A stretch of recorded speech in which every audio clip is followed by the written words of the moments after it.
الدارين آمين. رب اشرح لي صدري ويسر لي أمري واحلل عقدة من لساني يفقهوا قولي. رب زدنا علما وارزقنا فهما آمين يا رب العالمين. Assalamualaikum warahmatullahi wabarakatuh. Ila hadratin Nabiyil Mustafa Muhammadin sallallahu alaihi wasallam wa ala alihi wa sahbihi wa ahli baitihi ridwanullahi alaihim wa salawatullahi alaihim syai'un lillahi lahumul fatihah. A'udzu billahi minasy syaithanir rajim. Bismillahirrahmanirrahim. Alhamdulillahi rabbil alamin. Ar-Rahmanir Rahim. Maliki yaumiddin. Iyyaka na'budu wa iyyaka nasta'in. Ihdinas siratal mustaqim. Siratal ladzina an'amta 'alaihim ghairil maghdubi 'alaihim waladdallin. Amin. Wa nakhusu khususan ila hadrati Syekh Abdul Qadir Al-Jilani qaddasallahu sirrahu wa nakhusu khususan ila hadrati Syekh Khonakhril Bangkalan. Wa nakhusu khususan ila hadrati Syekh Haji Ali Masud Ali Pramian. Wa nakhusu khususan ila hadrati Suyukhina fil bunat ajmain. Wa nakhusu khususan ila hadrati Syekh Muallif hadal kitab ya Allah Al-Habib Abdullah. Wa nafa'na bi ulumihi wa bi barakatihi syai'un lillahi lahumul Fatihah. A'udzu billahi minasy syaithanir rajim. Bismillahirrahmanirrahim. Alhamdulillahi rabbil alamin. Ar-Rahmanir Rahim. Maliki yaumiddin. Iyyaka na'budu wa iyyaka nasta'in. Ihdinas siratal mustaqim. Siratal ladzina an'amta 'alaihim ghairil maghdubi 'alaihim waladdallin. Tawassul ketiga seperti biasa kita fokus. Jika nanti saya berhenti, kirimkan Fatihah kepada orang yang pernah berjasa dalam hidup kita, namun mereka telah mendahului kita. Wa nakhusu khususan ila arwahi abaina wa ummahatina wa jaddina wa jaddatina wa ammina wa ammatina wa khalina wa khalatina. Wa nakhusu khususan ila ruhi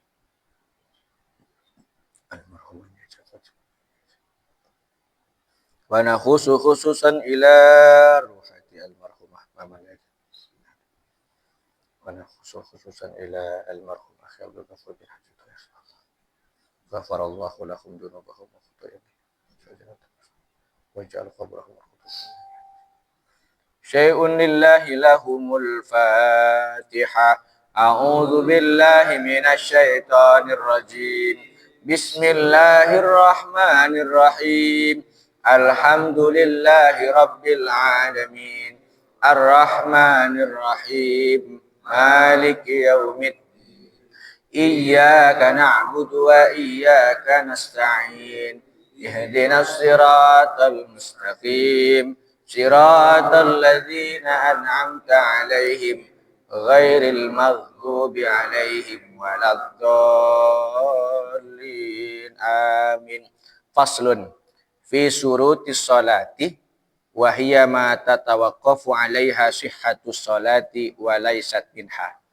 Jadi pada malam hari ini kita melanjutkan pembahasan malam minggu sebelumnya bahwa salah satu syarat sahnya sholat diantaranya adalah wa min syurutis sholati istiqbalul kiblati. Salah satunya adalah menghadap kiblat. Apa yang dimaksud dengan menghadap kiblat? Di sini dikatakan istiqbalu ainil kiblati. Jadi bukan hanya menghadap, harus ada unsur yakinan fil qurbi wa dhannan fil bu'di. Kalau memang jarak kita jauh dengan Mekah, yaitu Ka'bah, maka kita harus ada keyakinan, harus ada donan. Donan itu, jadi kalau dalam ilmu usul fikih itu kan ada yakin, ada zon, ada ilmu, ada yakin, ada zon, kemudian ada syak, ada wahem, ada jahlun. Nah, tingkat yang paling tinggi itu adalah ilmun. Kemudian baru yakin, kemudian baru zon. Jadi kalau kita dalam posisi jauh di Indonesia, khususnya Jakarta, ingin mengetahui arah kiblat bisa berdasarkan munculnya matahari arah barat. Ini dalam kitab Al-Fiqhul Islam wa Adillatuhu karyanya Profesor Dr. Wahbah Zuhaili. Beliau mengatakan kalau memang kita berada di posisi jauh jaraknya dengan Mekah, yaitu Ka'bah, patokan kita adalah bitulu'il fajri, bitulu isyamsi, terbitnya matahari. Karena terbitnya matahari dari barat. Sehingga disitulah arah kiblatnya. Tapi berdasarkan apa? Zonnan, kira-kira. Nah, kalau dalam kajian usul fik, orang kalau zonnan mengira itu kebenarannya 75%. Kalau yakinan atau ilman itu kebenarannya 99%. Kenapa enggak 100, Tad? Kalau 100, satunya itu punya Allah. Di bawah yakin, di bawah zon itu ada syak. Syak itu 50-50. Benarnya 50, salahnya 50. Di bawah syak ada namanya waham. Waham itu benarnya cuman 45. Di bawah waham ada yang kebenarannya cuma 20%, yaitu jahlun. Jahlun dibagi menjadi dua. Ada jahlun murakkab, ada yang namanya jahlun mutahattik. Jahlun yang mutahattikun itu bodohnya untuk dirinya sendiri. Jahlun murakkab, bodohnya diberikan ke orang lain. Sehingga konteks ini salah satu syarat sahnya sholat adalah menghadap kiblat harus dengan model zon. Perkiraan kalau kita jauh. Perkiraannya bagaimana? Kalau ada regulasi dari pemerintah seperti kita kan ada regulasinya. Kemenak itu. Jika memang ada yang hendak membangun masjid, kemudian kita meminta Kemenak yang ahli dalam ilmu falak, arah, perbintangan, jihah dalam bahasa Arabnya, itu kita minta untuk mengukurnya. Karena ada ilmunya itu, Pak. Nggak asal-asalan. Cuman kalau memang di Pondok Baru 1, 2, 3 ini kagak ada orang yang alim ilmu falak, kita nggak punya uang untuk nyewa Kemenak ke sini, karena kan pasti bil fulus, nggak gratis. Kalau kata kayak saya, bil fulus kulluha mulus. Dengan uang semuanya mulus. Bidunil fulus kulluha mampus. Kalau nggak ada uang semuanya pas meninggal gitu. Kata kiai dulu. Sehingga kalau itu terjadi, maka cukup lihat terbitnya matahari. Disitulah arah kiblat. Arti bisa dikira-kira. Nah, kalau sudah patokannya itu sudah masuk pada zon 75% kebenaran. Nggak mungkin matahari terbit dari utara. Kan seperti itu kan? Kira-kira. Lanjut ya. Di sini ada, di sini kagak ada ya. Di kitab Syarhus Sulamit Taufik, nama kitabnya adalah Ka'sur Rahi. Wa kaifiyatu istiqbalil kiblati lil musalli. Para jamaah nggak perlu lagi nanya. Itu pendapat imam siapa? Karena kitab ini mengikuti mazhab Syafi'i. Kemudian bagaimana tata cara menghadap kiblat bagi orang yang sholat? Ini jangan sampai salah. Idza kana qaiman au qaidan. Salat itu ada 5 macam posisinya. Bagi orang yang sehat gak sakit wajib berdiri. Bagi orang yang sakit pinggang, kalau berdiri kagak kuat, wajib duduk. Haram berdiri. Memaksakan diri haram. Pahamin tuh. Wah, saya mau dibilang taat sama Allah, sekalipun pinggang saya sakit saya mau berdiri, haram hukumnya. Alasannya apa, Tat? Innad dina wa ma ja'alallahu minad dini min harajin. Allah tidak menjadikan agama ini dari hal yang susah. Yuridullahu bikumul yusra wa la yuridu bikumul usra.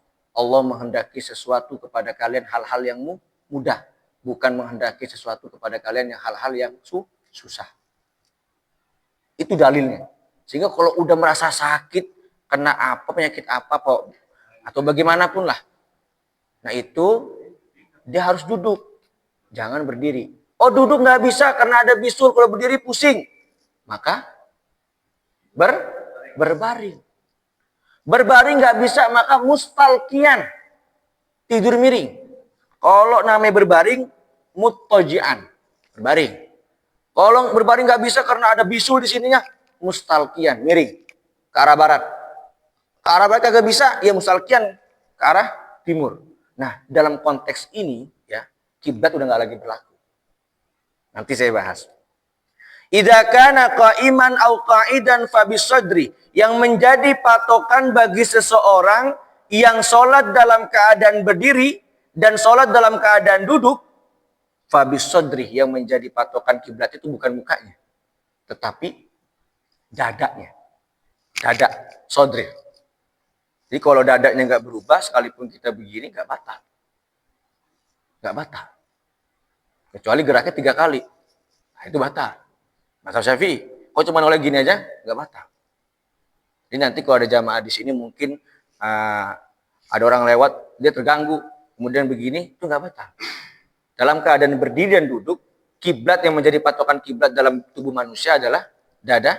Berbeda halnya ketika berdiri pas begini, Bang Haji. Nah, ini batal. Sekalipun mukanya ke kiblat, ini begini, batal. Paham ya? Kemudian idza kana muttaji'an fabil wajhi. Kalau ada orang tidur berbaring, maka wajahnya menjadi patokan kiblatnya. Ya. Kalau misalnya arah kiblatnya ke sana, berarti dia itu tidur menghadap ke kiblat, mukanya. Kemudian idza kana mustalqiyan fa bi akhmasi qadamaihi. Jika memang dia tidur dalam keadaan mutajian tadi berbaring, kalau mustalqiyan itu jadi kalau berbaring patokannya adalah muka. Kalau dalam keadaan berbaring siapa namanya itu? Miring, itu patokannya muka. Kalau dalam keadaan berbaring patokannya adalah qadamai, kaki. Yang kiblat, menjadi kiblat. Bisa kiblatnya di sana, berarti kepalanya di timur, kakinya di barat. Lanjut, wa yazuzu tarkus istiqbalil kiblati fi halatain. Ada 2 keadaan manusia yang diperkenankan tidak menghadap kiblat. Yang pertama, fi sholati siddatil khaufi wa ma alhaqa bihi fardhon wa naflan. Baik itu sholat fardu maupun sholat sunnah, kalau memang kita sholat dalam keadaan khauf, perang, kayak zaman Rasulullah, sholat khauf, itu udah nggak berlaku kiblat. Mau di mana tetap aja kita sholat. Mau gimana pun gerak 3 kali dalam mazhab Syafi'i batal, syarat itu nggak berlaku ketika orang perang. Lanjut. Nomor 2, fi nafilatis safaril mubahi, bagi seseorang yang hendak menjadi musafir, tapi hanya untuk sholat sunnah. Jadi ada orang yang musafir jarak tempuhnya 84 km dalam mazhab Syafi'i. Kira-kira dulu kalau dalam masail itu Jakarta Bandung katanya. Saya belum meneliti benar atau tidak Jakarta Bandung itu 84 km. Tapi dalam mazhab Syafi'i 84 km itu sudah diperkenankan untuk apa tadi? Jamak dan qashar. Jika ada seseorang yang musafir, itu diperkenankan tidak menghadap kiblat dalam konteks sholat sunnah, tidak sholat fardu. Taratan yakunu masiyan wa taratan yakunu raqiban. Karena kenapa? Kadang orang yang musafir, ini musafir dalam artian menggunakan apa? Kaki maupun menggunakan bis, pesawat atau apapun. Yang sekiranya ketika dia lagi duduk, nggak tahu arahnya pindah kemana. Ketika dia berdiri nggak tahu arahnya pindah kemana.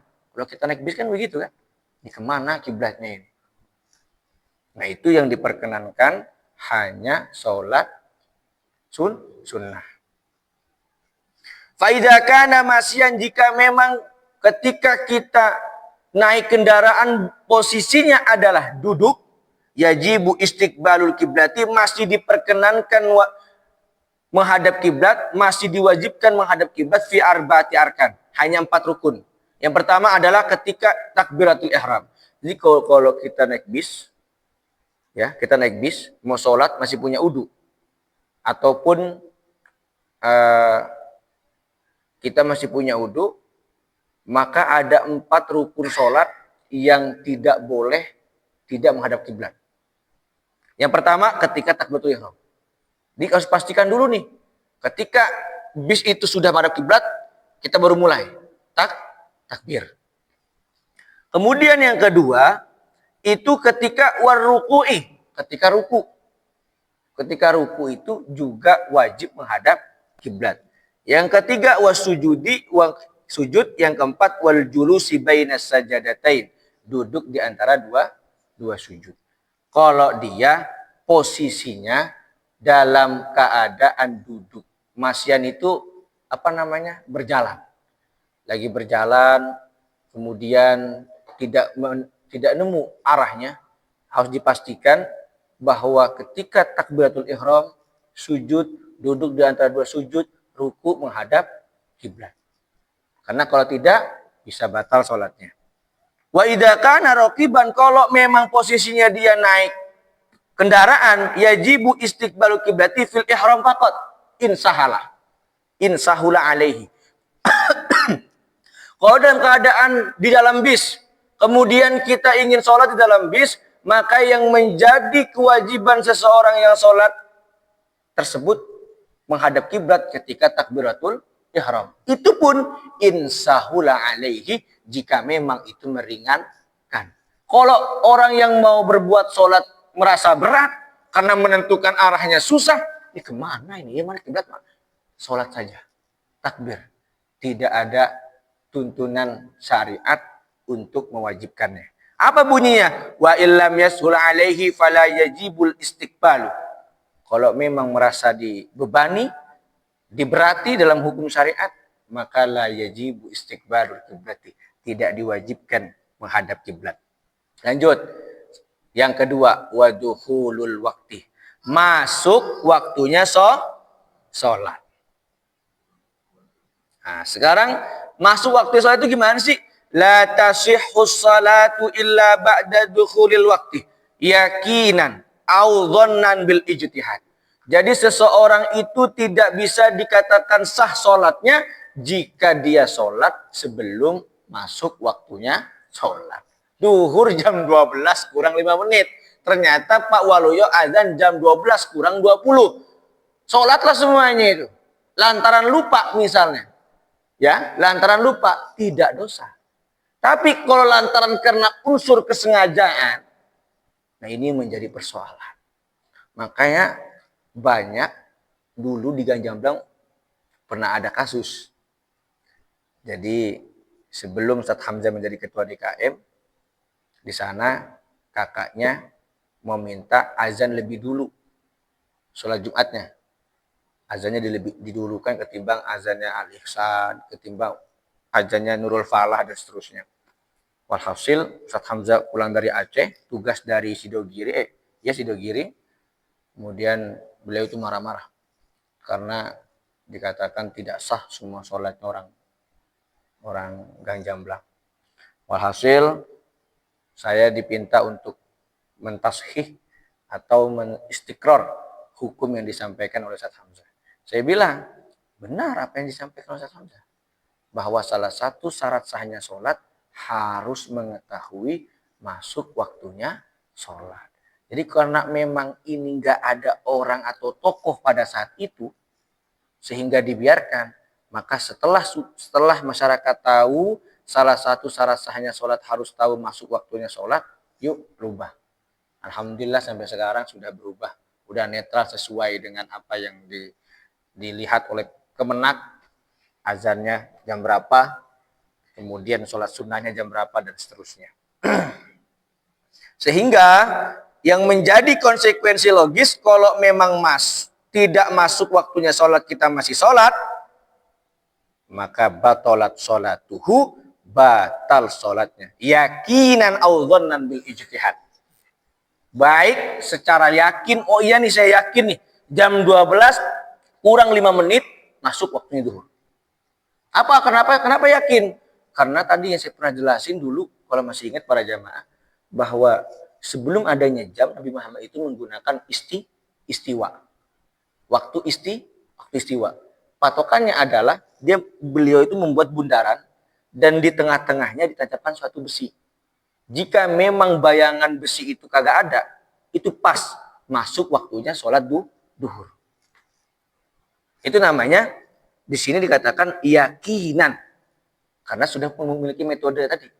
Kalau audzonan bil ijtihad, mengira-ngira cuman dengan ijtihad, ini kayaknya nih untuk membuat alat nggak bisa, ya kan? Misalnya, coba deh saya keluar ke panasnya, ternyata ketika saya lihat, oh iya saya udah nggak ada bayangannya, masuk waktunya sholat. Karena pernah di pesantren itu sempat rusak, kiai marah ketika waktu asar kiai itu keluar. Alhamdulillah, emang lemahnya istiwa itu ketika mendung, Bang Haji. Itu lemah istiwa. Untuk mengidentifikasi masuk atau tidak harus pakai teropong. Kalau cerah, aman. Kita bisa, dengan badan kita aja bisa menjadi patokan. Nggak perlu membuat itu. Nah, kiai itu keluar dari masjid. Lihat bayangannya, belum masuk, kata kiai. Belum masuk. Dapat berapa menit, keluar lagi. Wah, udah lebih nih. Ayo, azan. Tahu kenapa di pesantren saya kagak ada jam, saya juga bingung itu.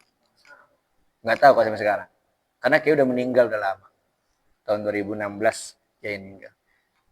Pernah dibeliin jam yang mahal apa tuh Pak? Yang bunyi tong gitu. Apa sih namanya? Dari Jerman tuh. Itu nah itu sama kiai ditolak Bang Haji, nggak mau pakai. Saya mau ngidupin tradisi ini. Biar santri-santri tahu di samping ilmu fikih dalam, ilmu falaknya dalam. Begitu. Terus wal islamu. Salah satu syarat sahnya sholat juga harus Islam. Maksudnya Islam itu seorang muslim. Kalau kagak Islam ya nggak sah sholatnya piye. Wat tamyizu, tamyiz. Coba apa nih? Wat tamyizu apa nih? Masih lanjut ya. Wat tamyizu, tamyiz. Nomor 2. Mana ini? Bi kaunis sholatil mafrudati fardon. Falau taraddada fi fardiyatiha aw i'taqadan nafliyata fi sholatin mafrudatin lam tan'akid. Nah, ini maksudnya gini. Kan Islam harus tamyiz juga wala ilmu bi fardiyatiha. Orang tersebut harus mengetahui ilmu fardu-fardunya sholat. Misalnya nggak tahu. Kemudian menemukan kasus orang itu falau taraddada fi fardiyatiha aw i'taqadan nafliyat, orang tersebut mengira bahwa yang ada di fardunya sholat itu masih bimbang menggen. Ini fardu apa sunnahnya sholat ya? Mengangkat kedua tangan ketika takbiratul ihram ini fardu apa sunnahnya sholat? Bimbang, taraddada, masih bingung. Di fi sholatin mafruḍah, di sholat yang wajib yang 5. Lam tan'akid. Orang tersebut dikatakan tidak batal sholatnya, tidak rusak. Maksudnya apa?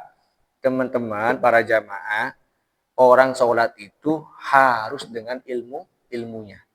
Kalau memang dia mengira, lanjutannya, wala ya'taqida fardhan min furudiha sunnatan, kalau dia sampai mengira, wah kayak takbiratul ihram sunnah deh, bukan wajib.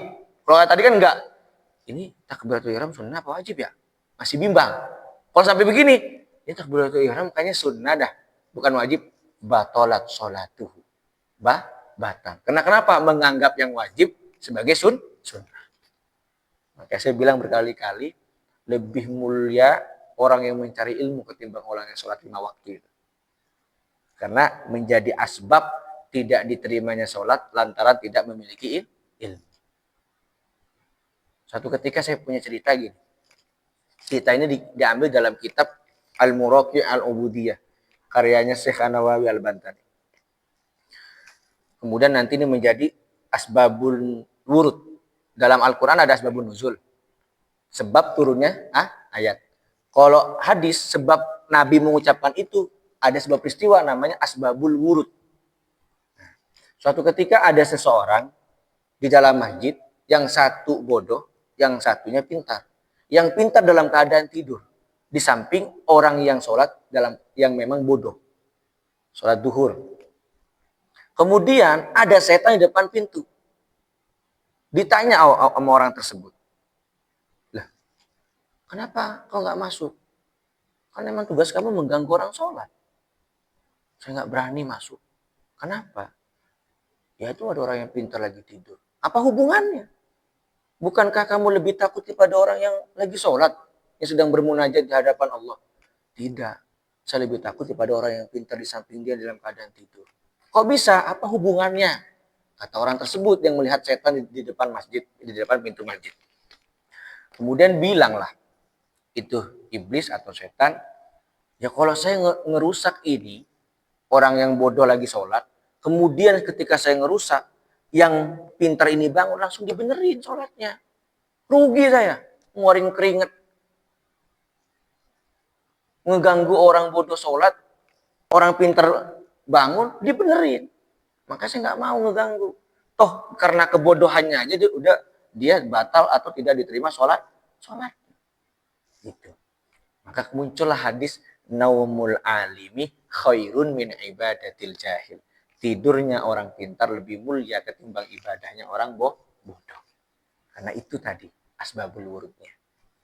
Ini jangan disampaikan dengan di halayak umum para jamaah. Nanti bisa dianggap sesat atau bagaimana. Karena memang kalau menyampaikan hadis-hadis yang bertentangan dengan pemahaman masyarakat umum, itu harus orang-orang yang memang mempercayai kita terlebih dahulu. Jangan orang-orang yang baru kenal, kemudian kajian keagamaannya baru baca 1-2 buku, kita sampaikan begitu, kita dianggap murtad nanti. Lanjut, wasitru bisa bima turu launal basyarati. Di situ artinya apa? Wasatru atau wasitru bima yasturu launal basyarah. Itu doang. Gimana? Nah, gini. Jadi benar. Saya wala ragu-ragu ketika membaca sarahnya. Bi alla ya'rifa bayaduha min nahwi sauda iha fi majlisit takhutubi binisbati li mu'tadalil basar. Jadi pernyataannya begini.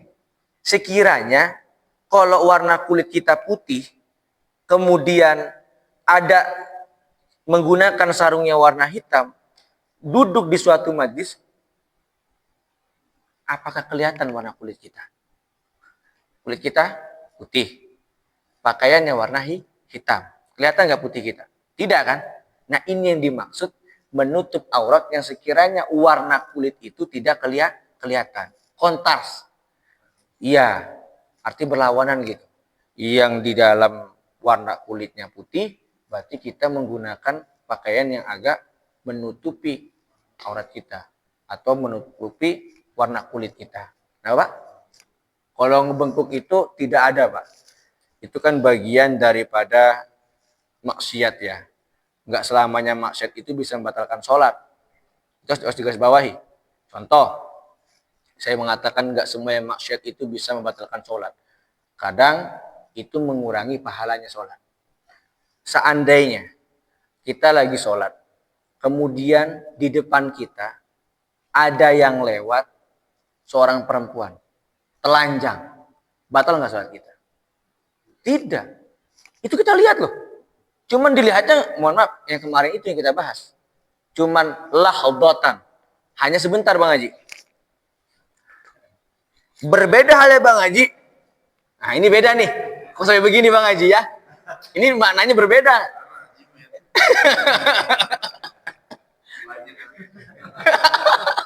Ditanya, mubazir tak bahaya juga nih maksudnya kalau begini. Ya Allah ya Rob. Itu. Jadi nggak semua yang maksiat itu bisa itu. Nah, yang pakaian ketat-ketat itu dia menutupi Pak, sekalipun kontras. Yang menjadi persoalan menampakkannya itu. Emang dia menutupi. Tidak kelihatan warna kulitnya apa. Tetapi bentuk leguknya inilah yang menjadi persoalan baru. Tapi tidak menjadi batalnya sholat. Maksudnya nggak pernah nemu ya Bang Haji ya? Mau kena itu ketat nggak ada kan ya? Antum bikin-bikin Pak Walu. Saya mau bilang aja. Kemarin cukup Mas Rahman deh ya. Mana mabuk syariah. Ya kan? Antum jangan bikin-bikin. Saya bingung nih jamaah lama-lama. Ya Allah. Lijabi ibadanil hurrati illal wajha wal kafain. Kalau memang ada seorang perempuan merdeka, beda nih. Auratnya perempuan merdeka dengan auratnya perempuan budak. Di zaman dulu ya. Kalau budak udah kagak ada sekarang. Makanya kan kitab ini abad ke-18. Itu dibedakan. Kalau yang merdeka, kayak istri kita udah merdeka nih. Auratnya dalam sholat ilal wajha wal kafain. Kecuali muka dan kedua telapak tangan. Jelas. Jadi selain itu adalah aurat wajib ditutup. Kemudian wasatru au wasitru ma baina surrati war rukbati lidzakari. Nah, kalau perempuan kalau laki-laki batas auratnya adalah di antara pusar dan dengkul.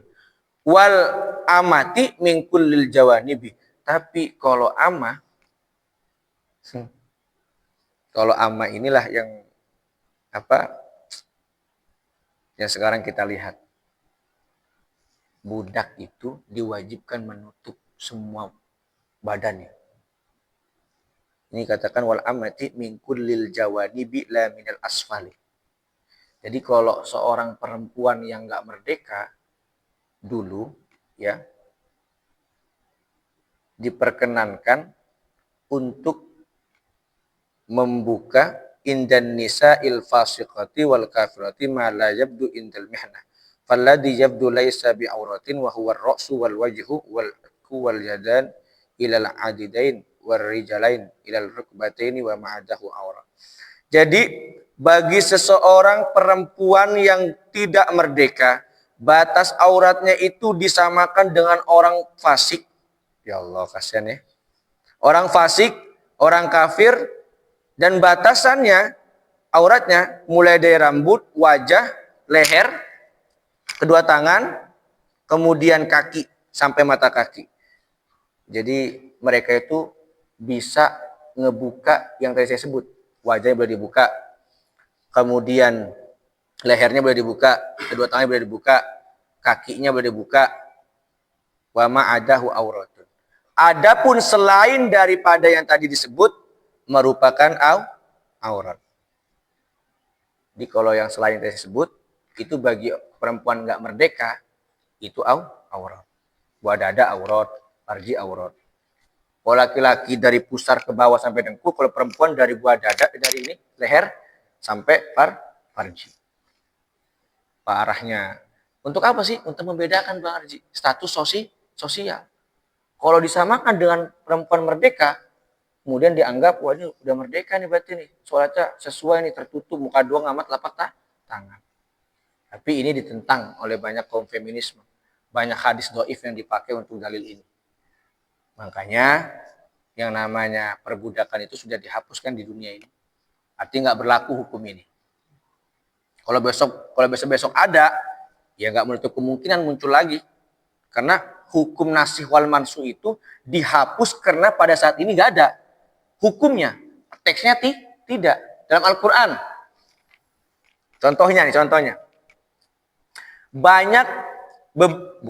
Beberapa ayat yang sudah tidak bisa dipakai saat ini. Dan itu dikatakan nasih. Apa? Cuman yang nggak dipakai dihapus, bukan teksnya, hukumnya. Oleh apa? Bisa oleh hadis, bisa oleh ayat yang lain. Contoh, nikah bersaudara itu dulu boleh di zaman Nabi Adam, karena udah kagak ada lagi. Kemudian datang ayat selanjutnya, illa ma qad salaf, itu dilakukan karena kagak ada orang dulu. Dan diperbolehkannya illa ma qad salaf, hanya di zaman itu. Sekarang mansuh ayat itu. Udah nggak boleh lagi. Jama'a bainal ukhtaini itu. Berkumpul kebo antara laki dan perempuan satu darah. Kenapa? Ya sekarang udah banyak keturunan. Udah nggak bisa dipakai. Muncullah yang namanya nasab itu. Keturunan kita ini saudara kandung, nggak batal wudu. Di zaman Nabi kagak ada proses itu. Nabi Adam. Nabi Adam nggak boleh kamu nyentuh ini. Ya kagak ada orang lagi mau sentuh gimana. Makanya kan disilang gitu kan. Habil dan Qabil nikah. Habil punya saudara perempuan, Qabil punya saudara perempuan. Disilang itu nikahnya. Tapi tetap itu sama